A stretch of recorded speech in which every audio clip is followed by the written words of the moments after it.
ചേച്ചി പറഞ്ഞോ? അദ്ദേഹം എന്ന് പറയാം. ഇത് നിങ്ങൾക്കൊരു പിടിവല്ല പറഞ്ഞു.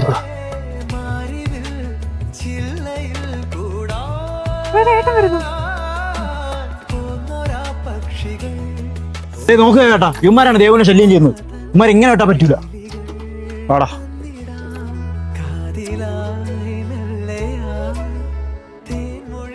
കേട്ടാ, ഇവിടെ വെച്ചൊരു പ്രശ്നം വേണ്ട, വിരട്ടി വിട്ടാൽ. നിനക്ക് അവനെ ഇഷ്ടമാണ്? നിങ്ങൾക്ക് രണ്ടുപേർക്കും ഇഷ്ടമാണെങ്കിൽ ഈ കല്യാണം ഞാൻ നടത്തി തരും. പക്ഷെ ഇമ്മാതിരി പരിപാടി അത് വേണ്ട. അതങ്ങനെ ശരിയാവുന്ന കേട്ടാ. അപ്പൊ ഞാനാ ഞാൻ എപ്പോഴും നിന്നോട് പറഞ്ഞിട്ടുണ്ടോ എന്റെ പെങ്ങളെ നിനക്ക് മേടിച്ചു തരുമോ?